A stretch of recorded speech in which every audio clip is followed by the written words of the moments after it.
On this episode of Inside Boxing Live, we are on the road from the Tank Roley press conference here in downtown Brooklyn. We're going to talk to former NFL star Ryan Clark. We're going to talk to Showtime Sports president Stephen Espinoza. I'm going to give you my fight picks, and we're going to break this huge fight down. And we have some more fight news, a lot of fights being made in the boxing world. Let's get it.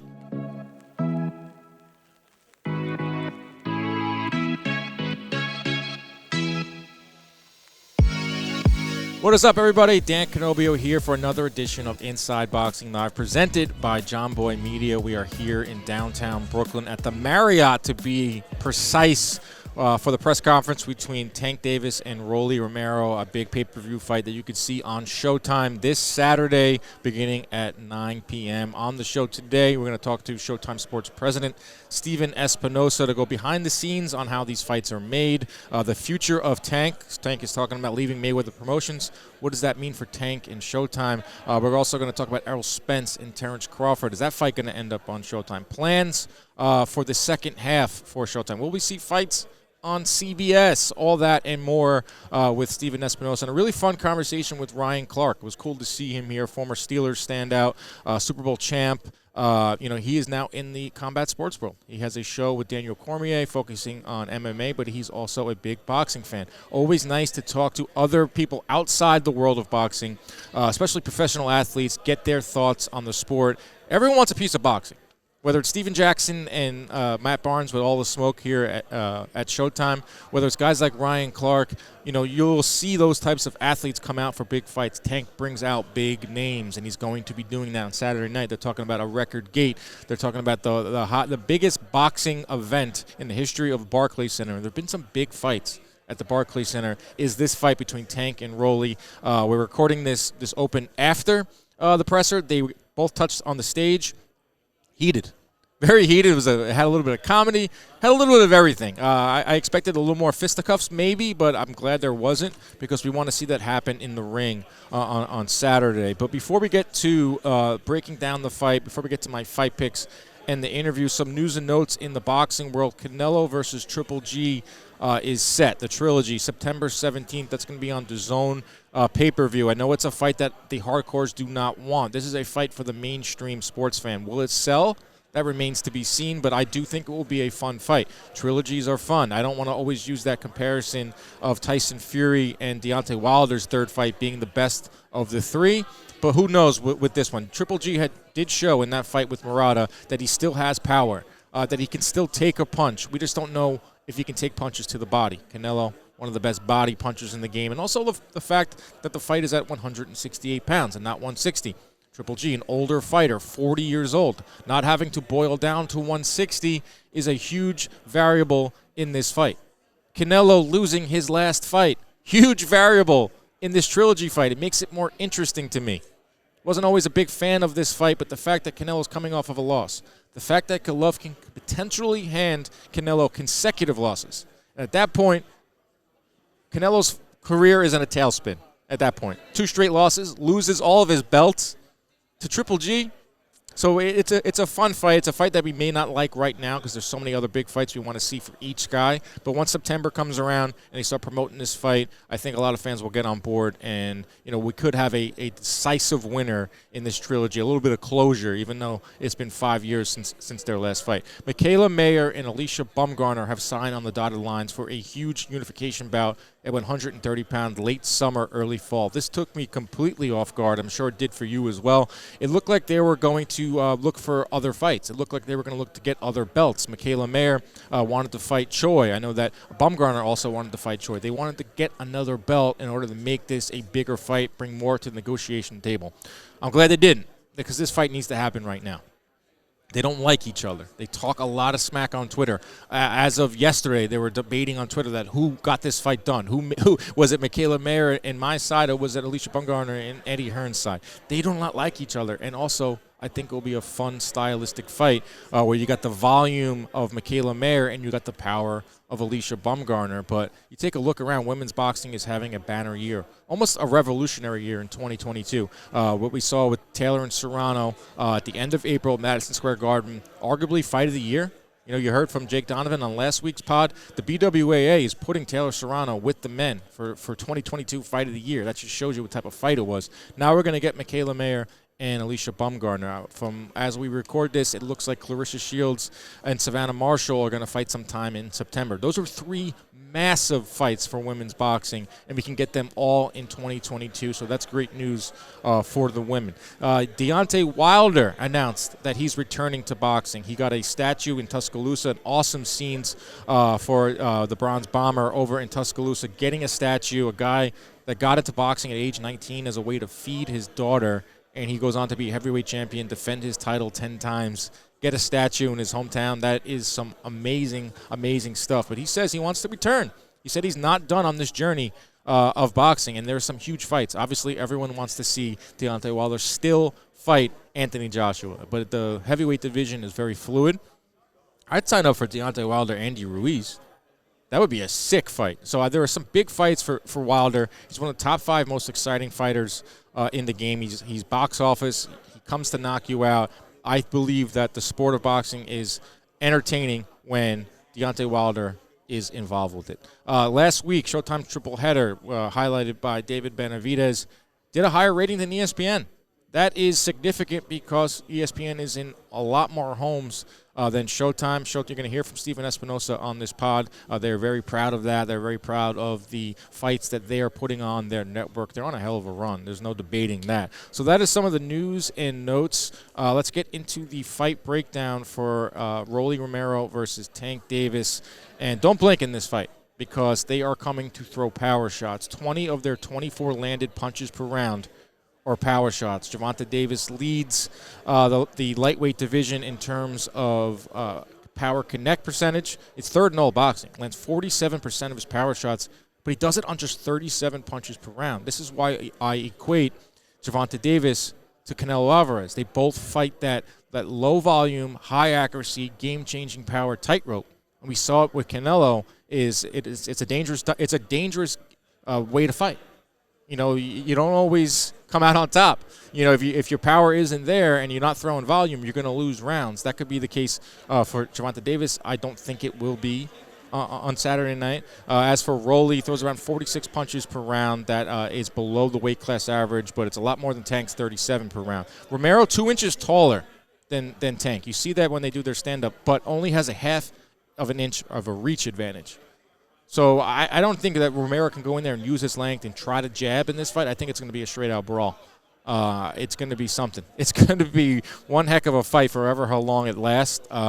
Obviously, Tank, the big storyline for the last couple of months has been his relationship with Mayweather Promotions, whether he'll be leaving Mayweather Promotions. He did an interview with Brian Custer that was recorded last month where he said this will be my last fight with Mayweather Promotions. But this week, here at the press conferences and all the events, he's kind of walked that back a little bit and said, you know what, I don't know exactly what's going to happen. I'm focused on Rolly. We'll address that when we get to it. But that's what everyone wants to see.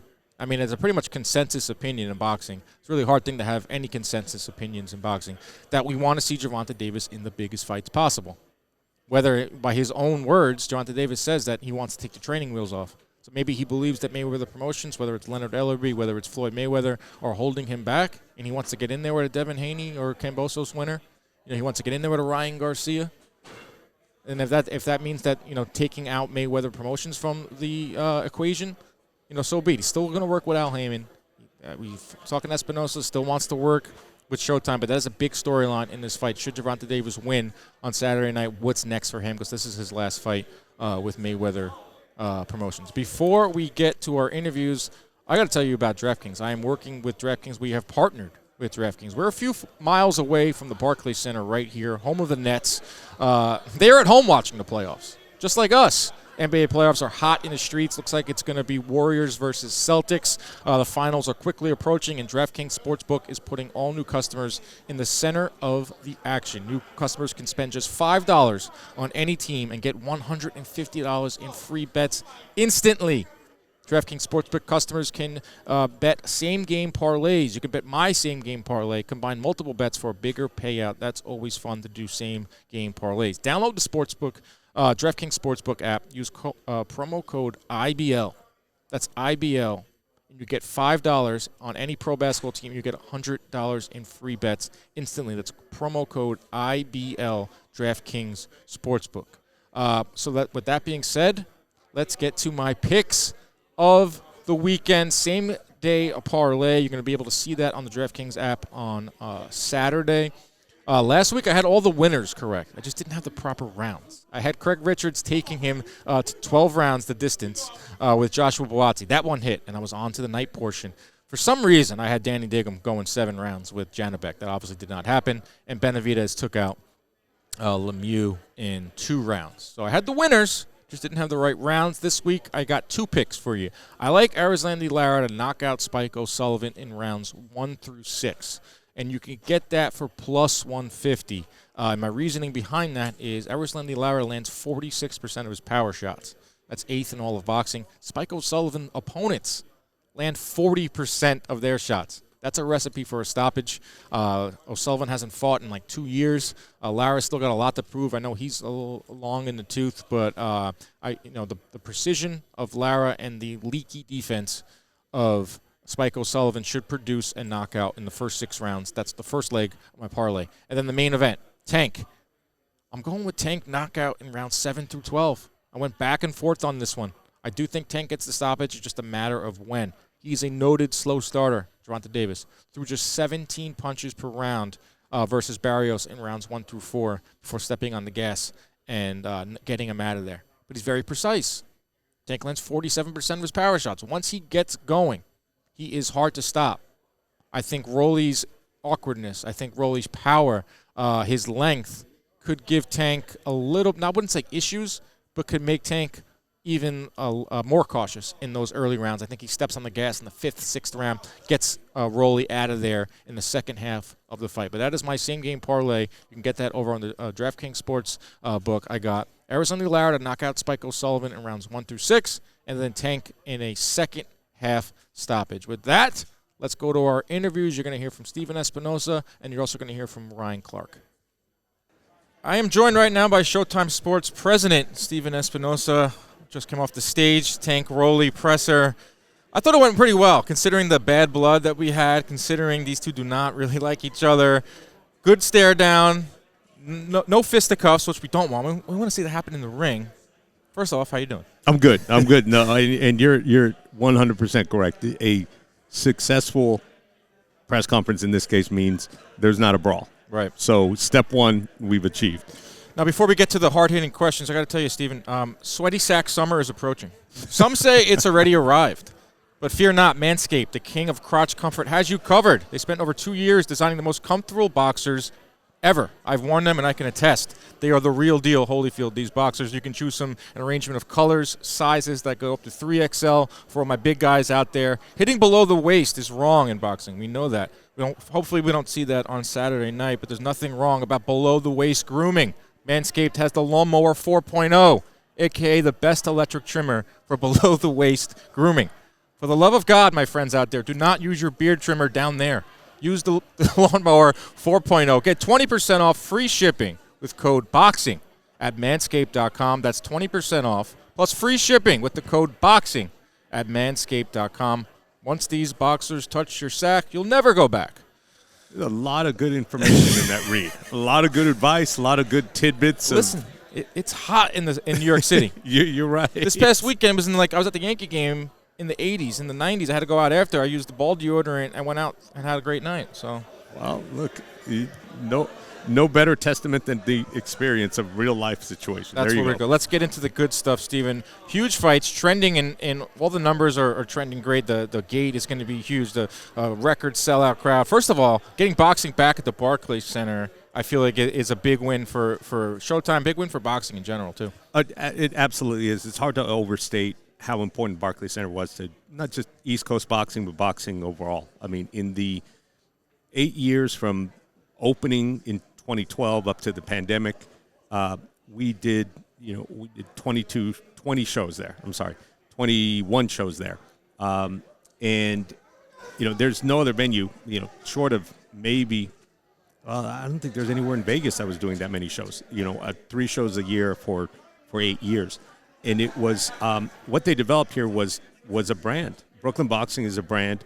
They integrated really well with the community. They're drawing not just from Brooklyn, from the tri-state area, and it gave a new life, I think, to the East Coast in particular, with some really big-time fights. So it's safe to say we can see more fights happen at the Barclays Center, more regularity? I think so. Look, they stopped for two reasons. One was the pandemic, of course, and the other was a change in ownership at the Nets and the Barclays Center. Mm-hmm. And I feel like they've gotten their feet under them. They know what the business model is. We're past the shutdown days. So I'm optimistic that we'll come back and see them back in the boxing business 2 or 3 times a year. Yeah, like I love they it have there. in the past. I'm a little biased as a New Yorker, but I love Barclays Fight Night is unlike any other. I mean, it's loud in there. There's weed smoke going on. There's great fights, knowledgeable fans. They come out early too. It's a great venue, and hopefully we see more big fights at the Barclays Center. How about talking about this run that Showtime is on? Jeez, I mean, you guys have been busy. Going back, we'll start in April, just going with Lubin and Fundora, Spence and Ugas. What we saw last weekend with David Benavidez, a huge number too, big rating, outrating the ESPN fight. And you got to keep in mind, ESPN is in a lot more homes than Showtime. Yep. Been an outstanding run. We have Tank and Rolly, and I don't think it's going to stop anytime soon as we get into the second half of 2022. But what a run that Showtime is on, delivering fight fans some big fights.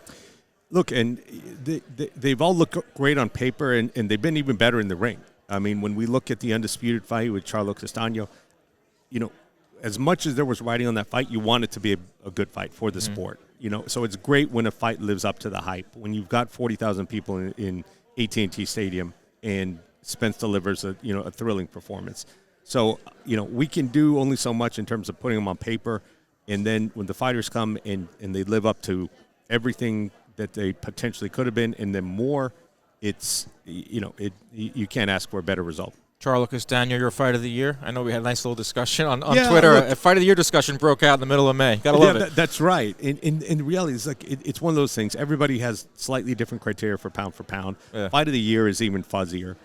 My point on that was, like, I tend to take into account the stature of the fight. So, if you've got 4 great fights, including Taylor Serrano and including Charlo Castaño and a couple other fights, and they're all roughly the same. To me, getting that kind of performance in the highest stage possible with the best competition possible, that's Taylor Serrano and Castaño and Charlo, that to me is sort of the tiebreaker. I'd put them just half a notch ahead of everything else. Great fights. I said it's just a great problem to have. Yeah. And when you have 5 or 6 candidates for fight of the year in May. Then boxing's having a really good year. Yeah, absolutely. And look, there's been a lot of turmoil in boxing, a lot of change, a lot of disruption in all of media. But and I'm on record saying the competition is a good thing. And that one network can't be the lifeline for the entire sport. But at the same time, when we had 5 different entities in boxing, it's hard to make good fights. It is not a coincidence that now we're sort of whittling down the number of networks and platforms that are in the sport actively, and it's easier to make big fights. So there's a sweet spot in the middle. It'd be great to have 7 networks promoting boxing the way the NFL has, but it makes it harder to make those fights. I know, too many cooks in the kitchen. You're right. It was back in the day when it was just you guys Showtime and and HBO. It was easier to make fights, and we're seeing that. It looks like Fox is kind of out of the picture a little bit.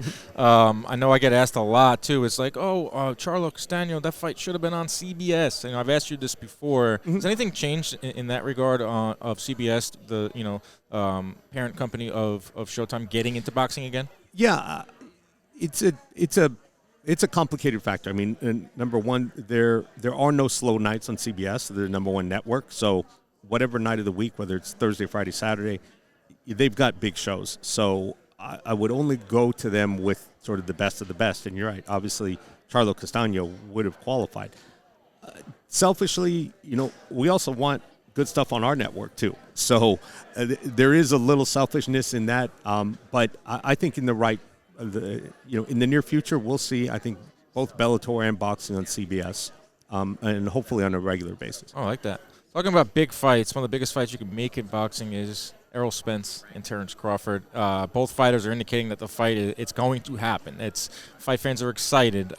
Is that someone Showtime's going to get involved with, considering Spence's relationship with the network?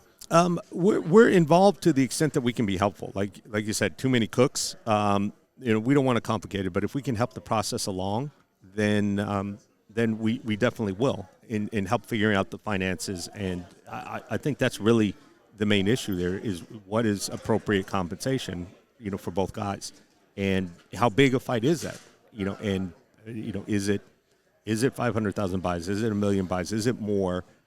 As boxing fans, we're all super excited about that.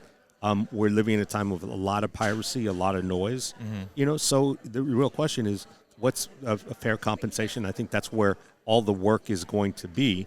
It's clear that both guys want the fight. It's clear that there are very few, if any, legal or promotional challenges in the way.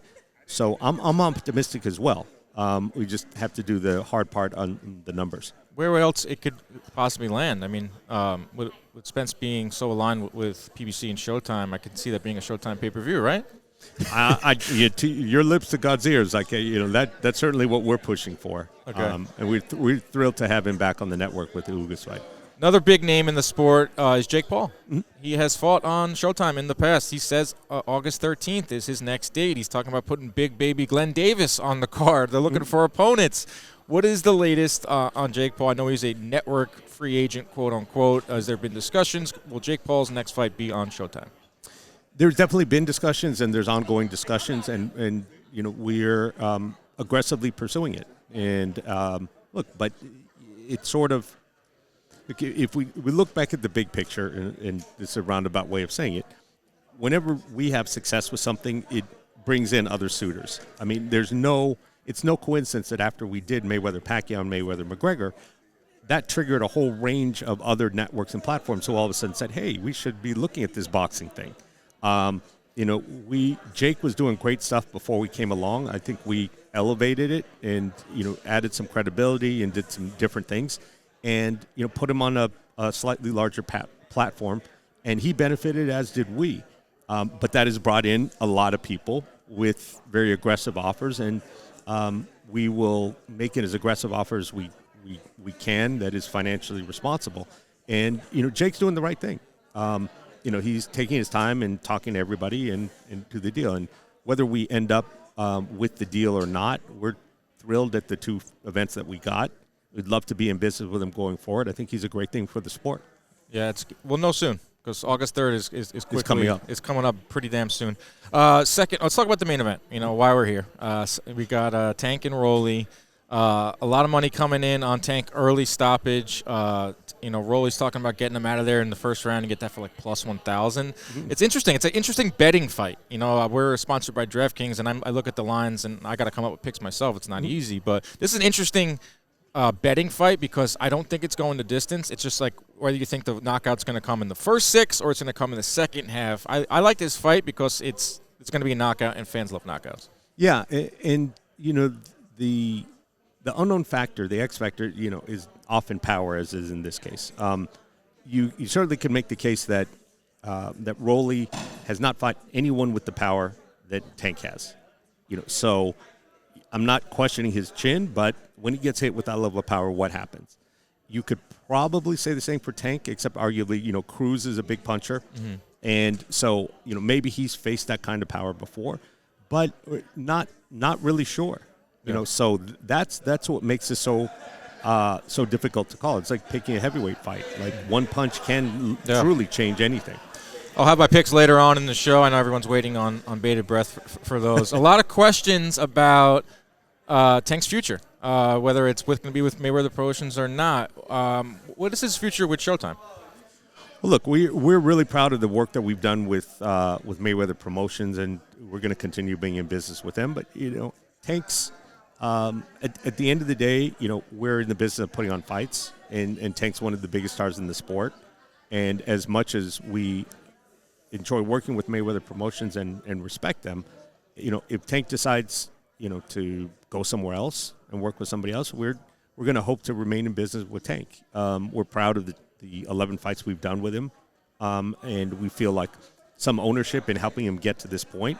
So we're certainly going to expect to contribute to him going forward and expect him to remain with the network for a long time. Yeah, he's a guy you build a network around. He is a bona fide star. There's no doubt about it. Whether he's getting the biggest fights, that's a story that remains to be seen. It seems like he wants the bigger fights. It seems like he's maturing. Just him on stage not getting baited into some of those conversations that Rolly wanted. Fans are excited to see what's next for him. I don't know. They want to see him in big fights. They want to see Tank in big fights. Right. I think he's ready for them. 27, 28 years old. He says he wants the training wheels to be taken off, and I would expect that you're someone that always been part of big fights too. There are some big fights out there, whether it's a Devin Haney, it could be a promotion fight, 2 networks, or it's guys at 140 he's looking at. It's time, I believe. And it's not an outlandish thing. They said that for Tank to get these mega fights. Yeah, and it's not for lack of trying. I mean, we got to the point, and, you and I have talked about this quite a bit. Like, when we're trying to make big fights or trying to make fights in general, my general mindset is the less you talk about it publicly, the better, because then people start reading headlines and looking at social media, and their ego gets involved, and it complicates the negotiation.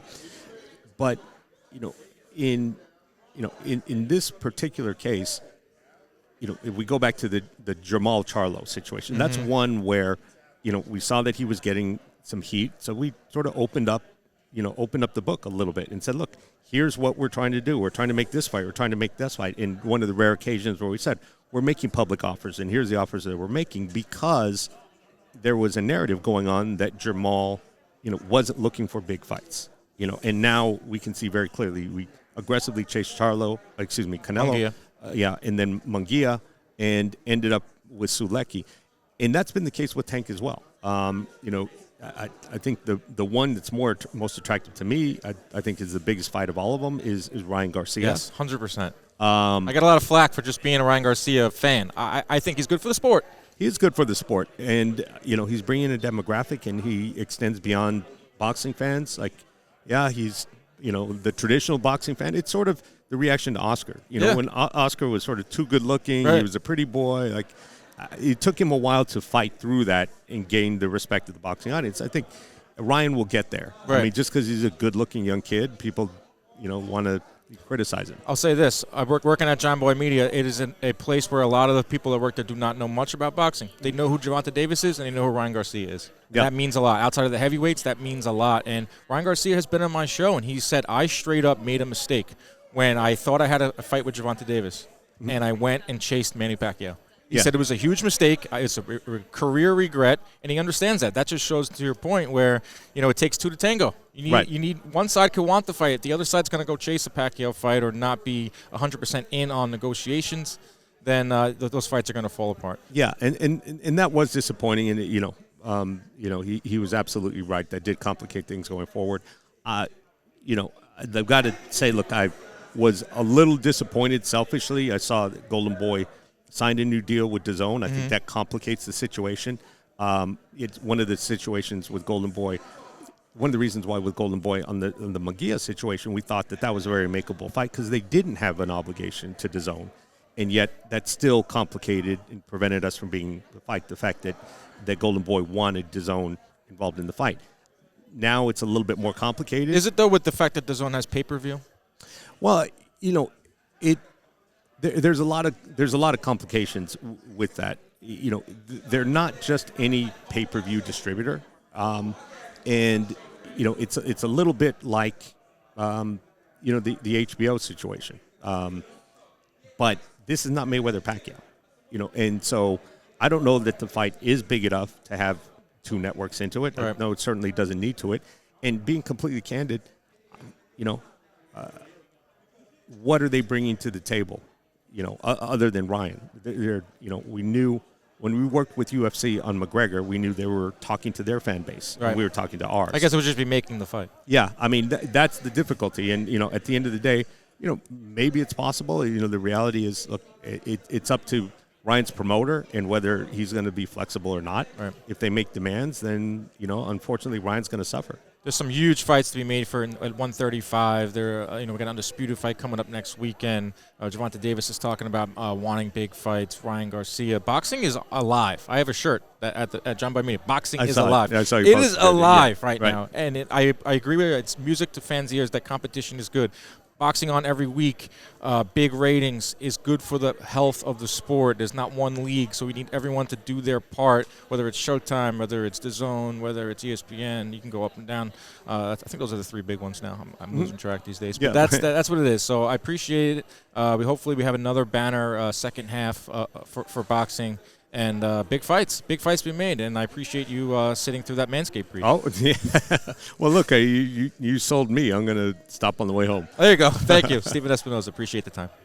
All right, right now being joined, former NFL standout, newest media member, Mr. Ryan Clark, boxing super fan, MMA fan, just all around sports fan, right? But now you're just getting into the combat sports world. Yeah, I think it's been crazy to have a show. I do an MMA show with Daniel Cormier, and it was like one of those things. Everybody hated me, like right in the beginning, Welcome to the combat sports world. Yeah, and it was strange. It's strange for me because obviously I do football. One of my closest colleagues is Mina Kimes. Like, she's never played football, but she's truly one of the best at what she does. And the thing that she taught me was she doesn't try to talk about things she doesn't know. Right? Like, you're never going to hear me say, right here, Tank should have kept up the left because he knew the counter was coming. No, I don't talk about those things. I talk about the things I see. I talk about the storylines and how fights go. And so it's been really cool to get an opportunity to, be a part of the UFC, and then now in being around, Showtime, and get an opportunity to see some of the things that they're doing with boxing. I think it's only a good thing. Someone like you who has a wide net. I mean, you're a former NFL player. You got a huge following. If you can shed some light on the combat sports world, the boxing world, that doesn't always get the biggest press. And you're like you said, you're not going to go in and break down a fight per se, but you're going to talk about the tanks. You're going to talk about the heavyweight division. You're going to talk about Spence and Crawford. That's a good thing, right? Mainstream coverage for the sport is good. I thought so, and it was pretty cool. We got to talk to Errol the week he fought Yordenis Ugas. Yeah. And it was one of those things. I had never had a conversation with him. I'd seen him before, spoken, but never got an opportunity to really get into the mind of a boxer. But we try to do that where it's not just about the ring. Right, like what has life been like? How have you prepared yourself from one athlete to another? Yeah, and so that's what's been really good. And I think obviously Showtime tries to do that with All Access, but we want to get even deeper than that into the thought of what makes you tick and what makes you go. That. I think boxing, I think MMA, which is really odd, right? MMA has found a way to build superstars in a sport that's extremely hard to build superstars. Oh, no doubt. You know what I mean? And I think that's where boxing has to get back to. Sugar Ray Leonard was a superstar, but also Tommy Hearns was a superstar, even though he wasn't Marvin the boxer. Hagler, right? He wasn't the boxer Sugar Ray was. And we had Roberto Duran at the same time. And I think the thing we're starting to see now is boxing is starting to make some of the fights that people want to see. Yeah, it's been a great year. Yeah. Who do you like in this main event? Tank versus Rolly. Power, a lot of power, awkwardness of Rolly, judo background, and obviously Tank is Tank. He's one of the best fighters in the game. Yeah, I think, I like Tank, and it's one of those things you don't want to necessarily succumb to not the norm, or to what makes you comfortable, right? And seeing a guy like Rolly, and whether it's awkward or so what Tank says that he just hasn't learned certain things, but think about this, like when I'm playing football and I've studied film for the entire week, or I played football my entire life, I know that from this split or from this formation, this is what we get, right? When a team does something away from that, it's difficult to adjust. You have to adjust to it. So it's the same thing. Tank has been seeing certain fighters and certain punches and certain styles and techniques his entire life, and now he's going to see something different. And when you're a guy like Rolly who does have that sort of punching power, maybe Tank's anticipating the orthodox. Yeah. He's anticipating what he's seen his entire life, and you do something different, and you land one of those big punches, which we've seen him do in his previous fights. But, man, Tank having that experience, watching this press conference and seemingly seeing him zoned in and understanding He's the maturing. moment. Seems mature, and then for Rolly to be like that little dog, like, come on, Spike, Yeah. let's go. I thought they should go on tour together. They had some great comedic timing down. Man, They were listen, playing off each other beautifully up yeah, there. the best part about it was Tank's calmness to Rolly's rage. Well, that's going to be the fight. Yeah, and that's going to be who harnesses those things the best and can explode at the opportune time is your winner. Dame Lillard, NBA All-Star, huge boxing fan. Had him on my show. He is by far, pound for pound, number one NBA basketball fan. Who would you say is that guy in the NFL? Well, there was a guy, putting together the pay-per-view fight parties back when you were playing. Who's the guy? I was that guy. You were that guy? Yeah, I was that guy. I was the guy. So when I played, so I am the guy that also missed Tarver's knockout on Roy Jones, which was like an anniversary. Right. Check it out. Coming up. Making popcorn. So I have second round. It was me and my wife's first house, right? And I'm popping popcorn because it's the second round. I'm like, you're right. I'm turned around, bro, and all I hear is no. Yeah, that was a big one. Everybody screams, and I turn around, and I was like, wait, not Roy, right? And I was dang near in tears. So I've always been that guy, man. Like I remember my parents and their friends pooling together money. I think it was 1990, early 90s, or whatever, to watch Buster Douglas, Mike Tyson. Oh, yeah. You know what I mean? And so, like, I've always been a part of families that have loved sports, man. My family will watch the dang rodeo if it's the only thing on. And so I've always been that guy. I love that. All right, Ryan Clark, appreciate the time. Wait, before we let you go, put you on the spot right here. Top 5 pound for pound. Ooh, Canelo just loses, but I still think weight classes matter. Yep. I think weight classes matter and size matter. So I think I go Canelo 1. Tyson Fury, I know you look at his body and you're like, ugh, like how could he? But I think he's 2. Bud and Errol, right, are 3 and 4 to me. Okay. Right, but I don't know where. That's fair. And I think they owe us, which I asked him when he came on the Pivot podcast. I think they owe us that opportunity to see. Let's see. And if we're gonna go 5, it's gonna be smaller guy. I don't know. I think you put Tank in that conversation. I think Charlo, after his last win, is a guy who's also in that conversation. There's guys like Usyk. There's the smaller guys, the Chocolatito of Juan Francisco Estrada. Also too. I and he's older now, and it hurts because Teofimo loses the fight after him. Yeah. Like I keep going back to like if Lomo just starts earlier. Yep. Right, like throwing punches, yeah. Yeah, if he just starts earlier, like is he truly out of this conversation? Well, that's the thing. Lomachenko's the guy that no one wants on their pound for pound lists are absurd. Right. It's beauty's in the eye of the beholder. These lists there's no criteria. Yeah. It's like it's subjective. what you think. The whole sport's subjective, right down to the damn judges. So pound for pound lists fuel conversation. It's great for guys like us in the media. But man, Lomo, man, like I just think from a boxing purist standpoint now, I think he just does things. Yeah, he fights from 126 to 140. Yes. Yeah, Come on, and he wins the fights. But the whole lightweight division between Tank, Loma, Kambosos, Haney, on fire. Yeah, the whole division's on fire. We're gonna see a great fight Saturday night. Tank and Rolly, explosive. For however long it lasts. Ryan Clark. My man, thank you, brother. Appreciate the time. I like that you're a fan of boxing and MMA. Keep doing your thing. I have a good one, brother. Thank you.